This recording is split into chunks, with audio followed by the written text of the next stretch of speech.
Hi, this is Rad from MR Sportscars. In this diary of a Porsche Specialist, I'm going to talk through some of the things we do to inspect a car before we purchase one. And it could be useful for you if you're looking to buy a Porsche yourself, privately or through a dealer, to kind of figure out, is it a good car or does it need some work potentially, which you can maybe bring up with the seller that need remedial action. Or simply just walk away from a car. I want to show people this because not only does it demonstrate the kind of checks that we do before even deciding to buy a car, and also give you the reassurance that all of these checks have been done by us prior to you even coming seeing the car, prior to it even being prepped by us. We'll have done all of these checks on every single Porsche that we stock. So we predominantly stock Porsche 911s, Caymans and Boxsters from 2009 to 2015. Here I've got a 2009 997 Gen 2 911 Carrera S. Absolutely stunning car. It's a coupe finished in Atlas Grey metallic. Very, very stunning car colour, especially with the sun out. You can see it just absolutely shines. It's a lovely sort of bluey grey. Very, very subtle colour, I think, when the sun is not out, but when the sun's out, it just absolutely just pops. This car has got quite a low mileage, but we would still check this car out just like we would a high mileage 911 Cayman or Boxster.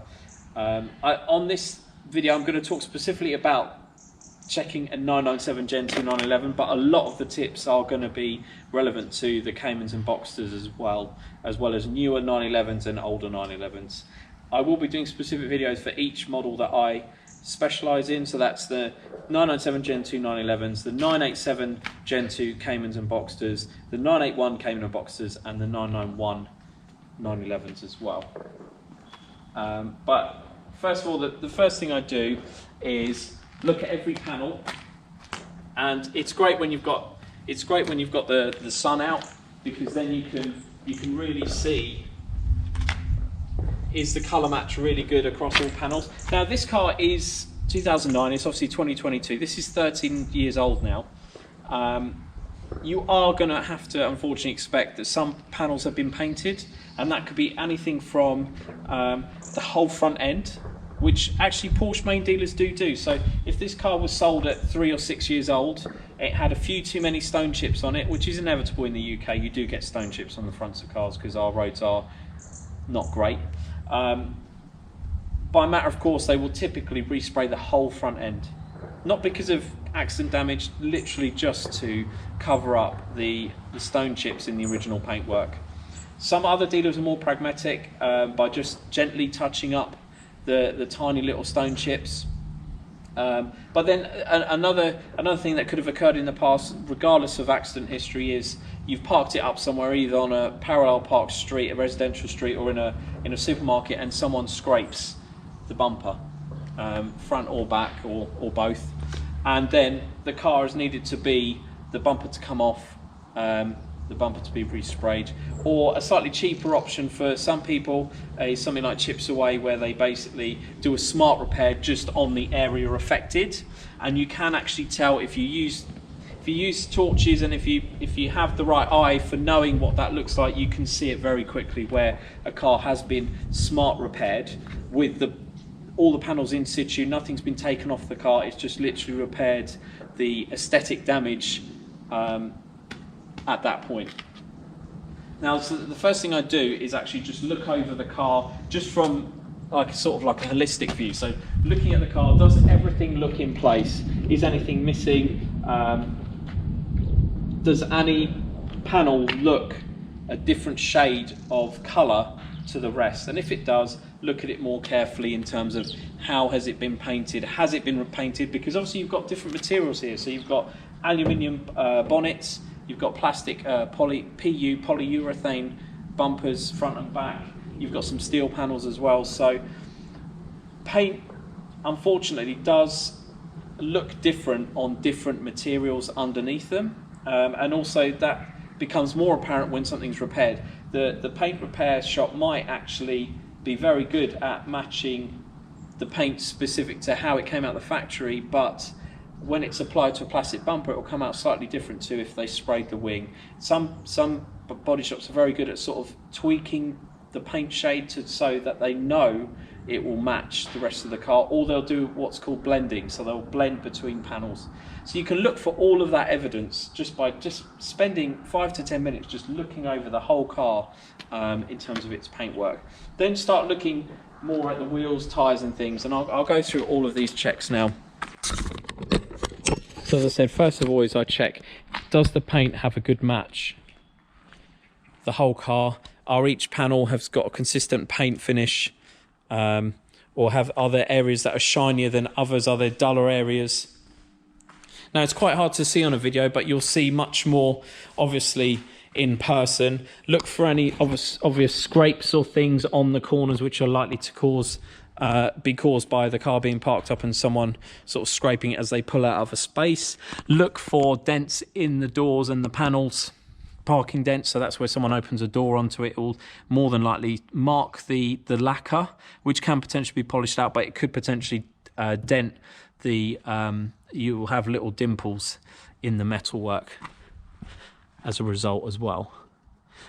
This car is in exceptional condition considering it's 13 years old. I often look at the roofs because some people don't normally look at the roof panels when they're viewing a car, because some people might have left keys or handbags or coffees or whatever on the roof while they're getting in the car.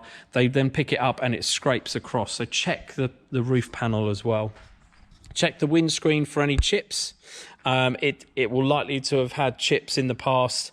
Check for any sort of like sizable chips, and then make sure it's all the aesthetics of the windscreen match the rest of the car. I then go through, so once I've looked at sort of the higher panels, I move further down. So I look at the sills. Have they got scrapes on them? Because they are quite low, so if you catch a very high curb, you can potentially dent this section here. I've seen dents in cars before along here that have been touched up, because this texture here, which is sort of like a mottled effect, is different to this section here, and that's from the factory. If that bit's all smooth and's been smoothed off, you know that that's been repainted. This is on a 2S. On a 4S this would be a plastic. There would be a plastic cover here, but this is all painted metal here. So check for any difference in that finish there, and see if anywhere's been touched up along that area there on both sides, obviously. And then check the lower parts of the bumpers, because again, at a high curb you could catch those areas. Look for the other common thing I've seen is that the cars that sort of park behind you don't really see the extremity of the rear, how far it sticks out, and there might be a few dents along here where a car is just gently nudged up against the rear or the front bumper of one of these cars. So I'm just going around. Also check that the original stone guards are there. So they have this area here which is protected from stone chips by a polyurethane plastic. These do tend to fade over time, so they will look a little bit more matte than the paint, and you can get new ones of these from Porsche, or a lot cheaper on eBay now. People cut these to the same size as the original factory ones, so around 20-30 quid you can get a new set, peel them off and apply new ones. Obviously follow some instructions on another video of someone else's on how to fit those without having loads of bubbles in them, but make sure that they're there. If they're not there, then look at the panel in more detail. Look the edges of the wing mirrors, because it's very easy for someone to catch these as they're passing you on a narrow lane in the UK in particular. Check that the wing mirror's got a nice tension, because obviously it's designed to fold in slightly. You can use this section here to leave it folded in if you didn't know that. Check that the tension is there, so that it isn't all loose because it's been hit and one of the springs has been dislodged. There's 2 springs in each of those mirrors, so just again check the edging, check that there's no scrapes or marks in it, and check that the springs are nice and taut where it hasn't been stretched from being impacted like that from another car.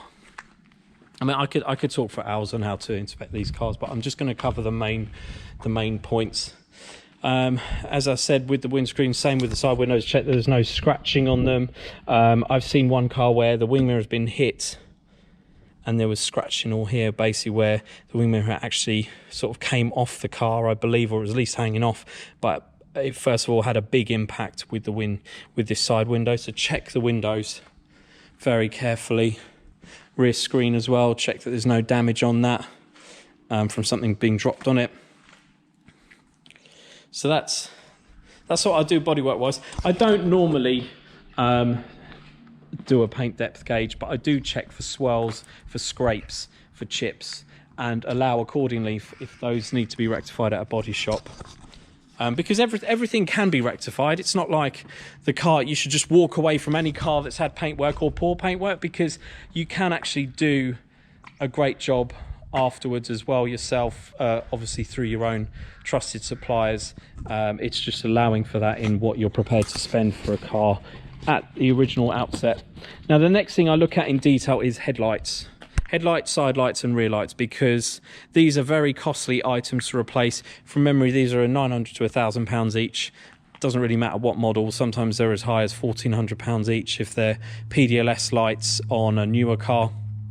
Possibly more if they're the full LED with the four LED points on them.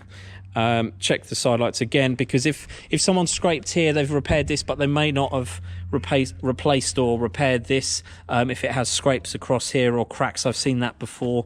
These are a little bit cheaper. I think these are around £170 each. These are about £900. So check for any marks here. Also check for any general cloudiness in the light. These can fade with sunlight. They can be polished up, re-lacquered and everything else. Again, it's just things to allow for when you're buying a car. Have a look at those bits and make sure that you're fully aware of the current condition of the car. If there was chips or cracks along here, then you would say, well, in time you'd probably want to replace that headlight. Obviously this car is absolutely flawless. So now moving on to the rear lights. You've obviously got these side lights here. These are very cheap. I think they're about 30 quid. But again, I've seen cracking along here where someone's had a glancing blow against one and it's needed a whole new side light. Not the end of the world. And then the rear LED lights, again, same thing. Check that this corner is still intact, because it's quite easy to be cleaning the car. The cloth goes behind there and pulls out that corner. It's not supported in that section there. Check it hasn't been glued. It's very difficult to glue that. And then if you can't glue that, that whole section is that whole light, I think from memory, is around £300 or £400. Check for moisture build up in them as well, because this section here can separate. The white and the red can actually separate from each other. They're bonded in the factory in, I think it's the Czech Republic, the manufacturer of these. This can separate. It lets water in and then it goes green. You get sort of like residue in there. They steam up. That's normally the case, is that you've got a crack here or a crack here. So check that the lights are not only in good shiny condition, but there's no moisture inside them. Obviously check all of them. Then the next thing I would do is check the wheels, and tyres and brakes while I'm at it. Let me just grab my torch actually. This is a car we've just bought, but it hasn't been prepped yet, so excuse it for being quite dirty. It's literally been checked and it's had all the mechanical work done to it. We've still yet to clean it and polish it like this one has been, but it's a lovely aqua blue metallic Carrera. Right, so next thing to look at is the wheels, as I said. So check that there's no scuffing along the edge, scuffing on the spokes themselves. Just look for the general condition. Are they all the same colour, each of the wheels? Because it's inevitable they've been repaired at some point for small scuffs along the edges. I normally forgive a few tiny little marks, but if it's something quite noticeable, then I'll get all four done, if it's at least on two wheels, because you can't really get a good paint match by just doing one or two.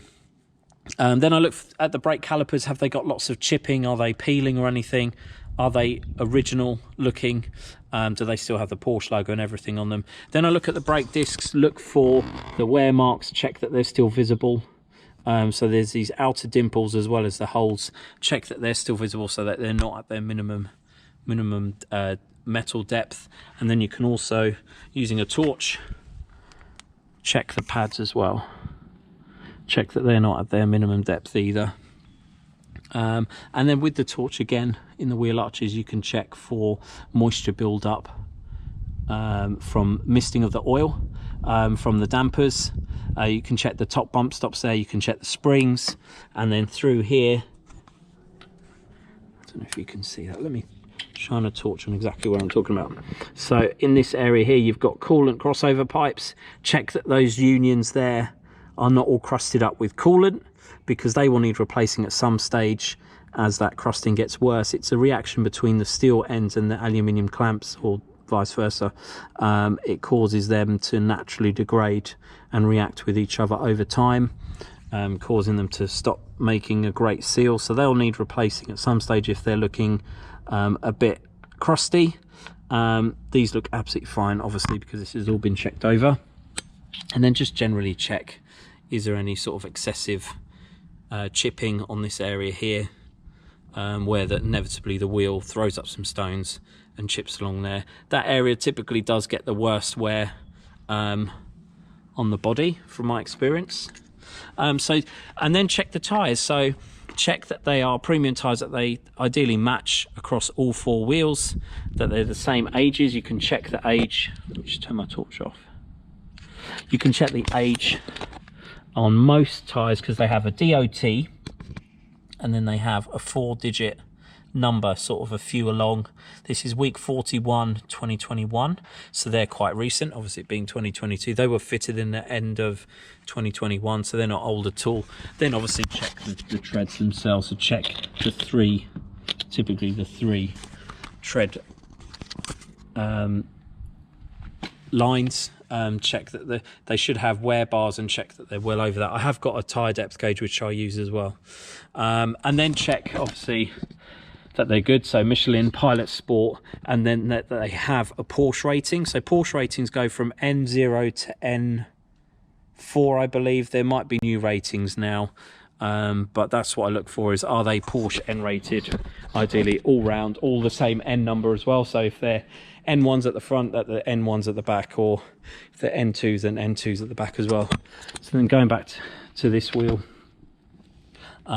Michelin Pilot Sport N2, and this one was produced, looking at this, week 41 2020, so again very recent. Then look at the treads again. So there's the wear, the minimum tread there is that little step, so check that that is well and truly over that mark on all 3 of these. And also check the edges for cracking as well, because you don't want cracking on the edges of your tyres. Check that this isn't all cracked up. The front tyres suffer more because as you turn, it sort of sits on its edge because they're quite wide wheels, and you actually can sometimes hear them skipping on the 991s. It's not so much an issue on these 997 Gen 2s. So at the rear, get my torch on, I would do the same thing. So check the back box seams there. You can see the back boxes there. Check the seams are whole and not corroded. Check the dampers through there, that they're not misted with oil. You can check the rear arms there as well, and you can even look to the side of the engine. Check that the heat shields there are all whole. These have been replaced. And same as with the front, check the condition of the wheel itself, check the tyres, check the calipers are original and sort of like are in decent condition, not peeling. Check the discs as well, check that there's the outer wear dimples, which I showed you, which are these ones here. And just generally have a good look to see if anything looks out of place, that the rear front facing mud flaps are still there, that there's not too much damage along this section here from stone chips, which inevitably do chip up. And then looking at the back, you can also check underneath. You can check the exhaust gaskets and bolts. You can check on both sides, obviously, that these have been absolutely renewed now. This car's also had a new water pump as well, so you can check all under there. Look like if anything's looking out of place. And then at the front, you want to check there's not too many leaves in the front here, causing the radiators and the air conditioning condensers to rot away. Check that it's all nice and clean. Hopefully those condensers are quite new. These are on this car. I do actually have another device, which is a UV light. Don't know if this will show up. So it's a UV torch. If you shine that, it's easier with a pair of fluorescent yellow goggles, but it will show you if air conditioning dye has been used in the system, which hopefully it has. It will show you if there's any leaks, because it's a UV dye. It will come up very, very bright if you saw any leaks. So that's quite a useful tool to have, to check for residue on the condensers. And then while you're here, also check that this front lower lip is all intact, that it hasn't caught anything, and you can go right under and check basically the floor pan of the car, check that it's all whole, check all these plastics are intact, all the mounts are where they should be, so that's all good. I think that's pretty much everything I'll do on the outside. I'll then go into the car. Make sure my torches are turned off. So then I would check the seat bolsters, check the general condition of the car, check the smell as well, because if cars have been smoked in, that can be a bit of a detractor for people that don't smoke. So that's one of the first things I do, is check for what does the cabin smell like. Does it smell nice, or does it smell quite musty? And also check for dampness. So check the lower carpets here, are they damp on the doors? Check under the carpets behind the seats, so you can lift this up, you can feel the foam underneath to check whether there's some water ingress there. You can also check under the mat, so lift the mat up and feel here for any water that could be coming in through the front, and I'll show you that in a second. But that's what I would do, is check for dampness, check for smell, mustiness, and then check, as I said, the bolsters. Make sure the seats haven't got any ripping or tearing. Look at the backs of the seats, that they're not too badly marked. You can also fold these down. If it is a Bose car, check it's still got its Bose subwoofer. If it hasn't got it, then obviously there'll be a carpeted step, and just generally have a good look around. Don't feel rushed. If you're with a car, if you're with the owner of the car, or you're with a dealership, just say to them, look, I want to properly look over the car. Check that the headlining isn't sagging, so that's Alcantara there. I haven't seen one that has been sagging, but I guess with a lot of extreme moisture, it could potentially remove itself, detach itself. Check for scratching along here. These do get scratched, but just check that it's not too bad. Same with here. Check that there's not too many times when someone's been wearing a ring, sort of caught it and sort of chipped along here. Same with these. Check there's no damage on these bits, and you will inevitably get some wear here, but just check it's not excessive. You can get this whole panel new, so it's not the end of the world if it has had some marking on it. Then I would check for original stickers. So has it got the original VIN number on there that matches the windscreen, and also under the bonnet area, which I'll show you, that hasn't been messed around with. These hooks are all original, not corroded around the edges. This is all original. The original stickers are in the door shuts there, where this rubber seal meets there. Check that that's all there. Check the original tyre sticker is there. If the car's been in a major accident and this panel has had to be replaced or cut and replaced, more often than not these will be missing because they're available from the factory only. Check that the windows drop as they should, that they're nicely aligned. There's a uniform gap there. I have had some where the gap has been way out. It's been much narrower there, which causes a gap here, and then when you're driving you get wind noise. But any specialist should be able to adjust where the window sits. It'll normally be where a window regulator has been replaced, and then someone who's refitted the window hasn't taken the time to adjust them accordingly, so it should be a uniform gap there. And then the next thing, once I'm happy with the condition of the interior, the exterior, I then start looking more in depth into the engine bay and the front boot area. So I'll do the engine bay first. So check that opens nicely and stays open. If it doesn't, this strut will need replacing. And then check in here, just for anything that looks out of place really. You've got your engine mounts down there with their part numbers on. Just check that there's no sort of obvious signs of anything being damaged. Check the coolant level. Quite often these cars will sit at minimum or just below, and they're perfectly happy at that. It's not the end of the world. There's a big spider there. I have to clear him out, I think.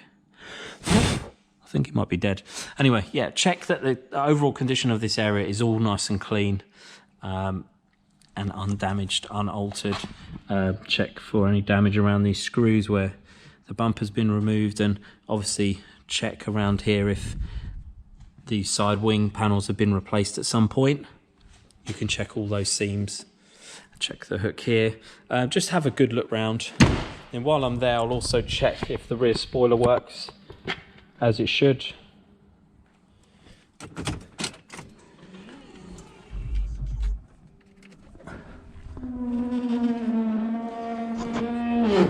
This one needs a little bit of lubrication, but it's working as it should. Just squeaked a little bit there. Not the end of the world, but you would ideally want to lubricate that a bit. But check it goes up and down as it should. You can also check the brake light if there's two of you. There's a brake light on the back of it. And there you've got the fuel filler. Check that all looks original. It's got its original sticker there. Sometimes I have a sticker here, but this one only came with that one. And then in the front, you pop the bonnet in there or on the key. I've taken that off because I had a trickle charger connected. You can check sort of the condition of the underside of the bonnet panel itself. You can also check the edging to see whether there's a paint, because quite often if the bonnet's been repainted, they won't actually paint the underside, so there'll be typically a lip from the new and old paint where they've masked. But this car's all original. If it has, it's not the end of the world. Just check that you're happy with the condition of the paint on the bonnet, and check for any dents or anything that have been sort of fixed on the outside, but on the inside you've still got some damage showing. This car's absolutely fine. Just turn my torch off again. Now you can lift all these panels out and you can inspect all this section under here. You would typically expect all this bit to be quite dirty. This car's been cleaned out by us. Check that the original Velcros are on the wings, that these screws haven't been manipulated to remove this wing and potentially have done a big repair job in the past. Or if it has, you know about it. Again, yeah, look for these Velcros. This one's actually fallen off at some point, but this one's still here, so you know that should be all original. And then once you've lifted the battery thing off, you can lift that side off as well, and the other side, and you can have a good look under here. Check the drainage holes are all good. Check the original VIN number there. And just check all the pipe work is okay, that there's no obvious leaks from anything down in this area. Under here, you can hear the fans going because I've left the car on the second position of the ignition, so it's not started, but it's ready to be started. Just have a good look. You can obviously check the brake fluid level. Screen washes over there as well, and you can lift this panel up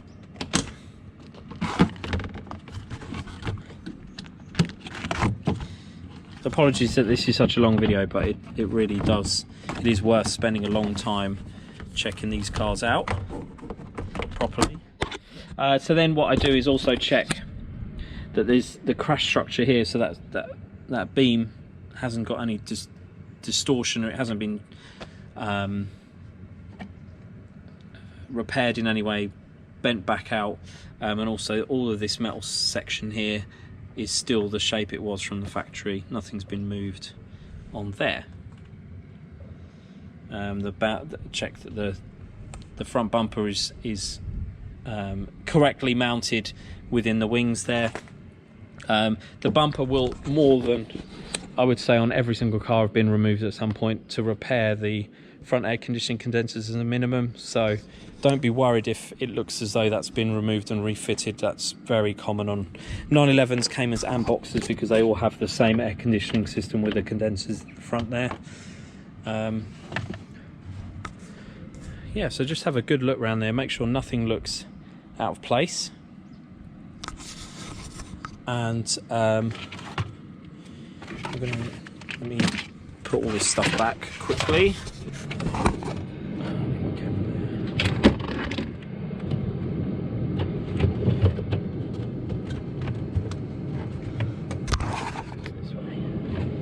So I'm just basically gently putting this stuff back. Now some owners won't, if you're not an expert at doing this, don't feel the need to, but it's something we do, and we always ask an owner's permission to start doing this. Please don't do this without permission from the owner or the dealer. Say I want to check the front wings are original and unmolested. If they say no, then respect that it is their car.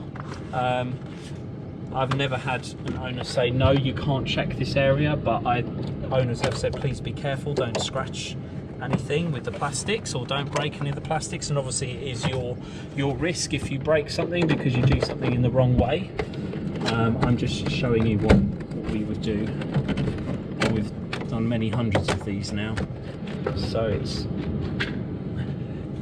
is something we can do without damaging anything. It also gives owners a reassurance of their own car, even if we don't end up buying it for whatever reason. If it's doesn't meet our standards for another reason, I can at least give them reassurance that their car is absolutely fine, particularly in this front area, which is sort of the most prone to accident damage. So just put this back on.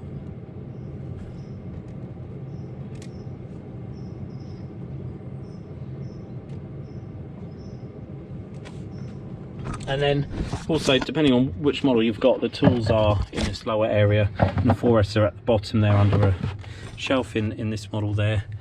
In this area here, check that it's got its original compressor, the original set of tools, towing eye, tyre gel and locking wheel bolt, and check that wheel bolt actually works in the wheels. So just try it on one of the wheels. So you're not going to be stranded one day unable to remove a wheel at the side of the road or in a tyre fitting workshop.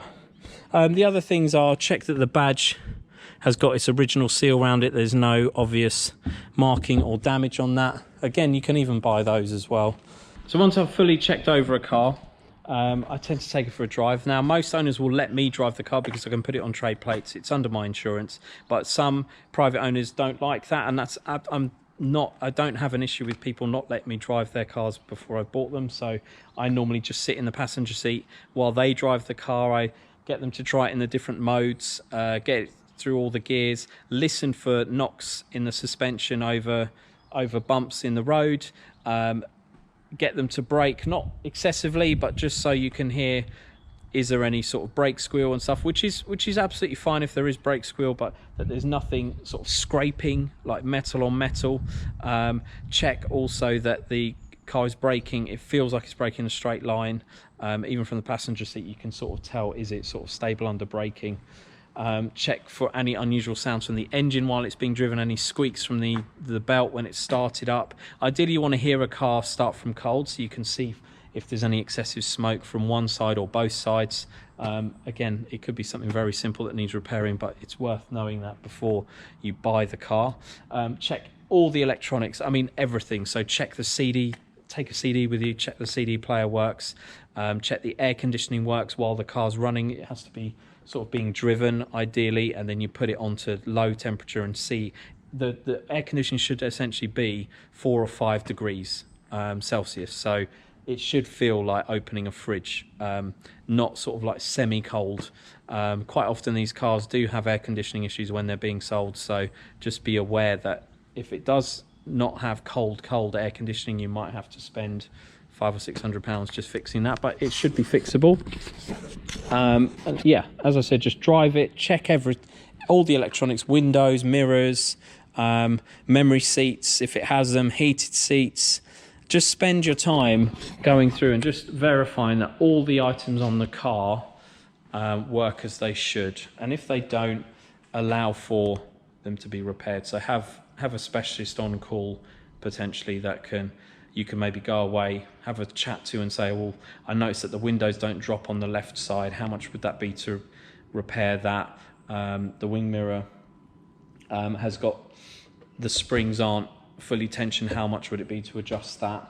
That kind of thing. And check there's no warning lights on the dash. Check the oil level, which you do through the dashboard. You can see one of my other videos on how to do that if you don't know how. And just basically get familiar with the car. Look out for any error messages. Look out for any unusual sounds while it's being driven. You'll notice if something's knocking generally. If it feels, even in the passenger seat, if it doesn't feel quite right, you'll know. The other thing I would then do is plug it into my diagnostic system, which is PWIS 3, and I would produce a sheet.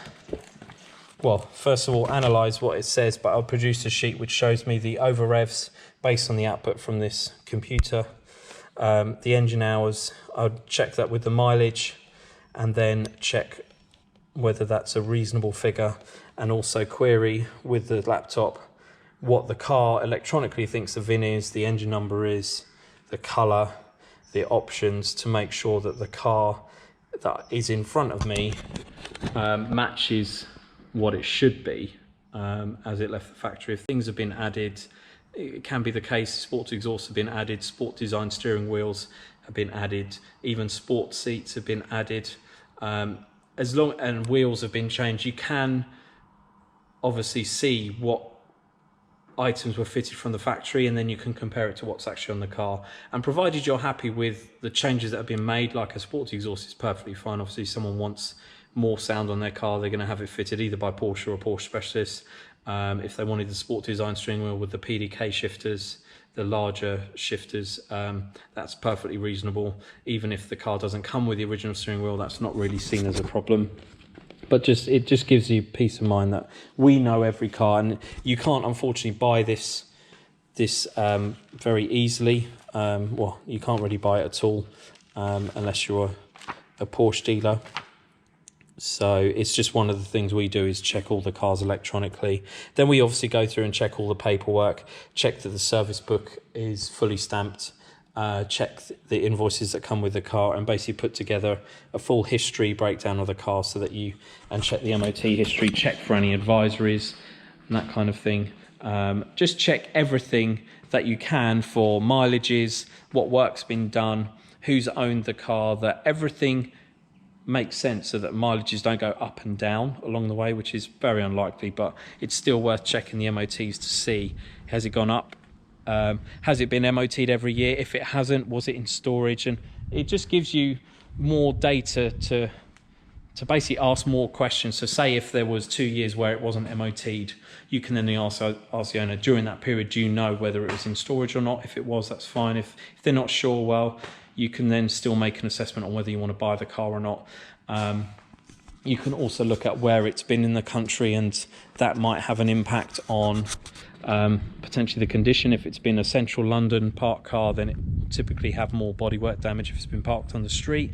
If it's been up in Scotland or Yorkshire and it's been run through it all year round, it could potentially have more surface corrosion on the underside, so on the lower arms, lower part of the engine, wheel arches, suspension. They could all look a bit more corroded than a car that's been in sort of like southern England. Typically also, if cars have been by the sea for a prolonged period of time, you'll find that their discs and pads, their discs suspension components are more corroded because they've got salty air on them. So it's just really sort of using the information you have and you can get on the car and making a fair assessment of, is it reasonable? Are you happy with the condition of it based on the life it's had? Because obviously 13 years old, this car has been in number of different places in the country.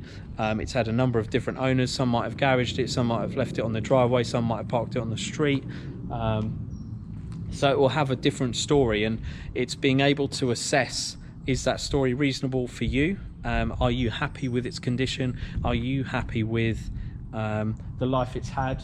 And even if some of the stuff isn't ideal, remember that most of the things on these cars are still repairable. You can still get parts from Porsche and from other suppliers now, so that you can, if you find a car that's perfect for you in terms of the options, the colour, the service history, but it needs some remedial work in terms of bodywork, wheels, tyres, brakes, just allow for it, just sort of budget for it. Is it going to be a reasonable purchase if you do all of those bits after buying it? And that's where I'll leave this video. If you have any questions about how to inspect a car like this, obviously I hope it's been comprehensive enough, but if you do have any questions, do comment below. Please do subscribe to my channel, and thank you for watching.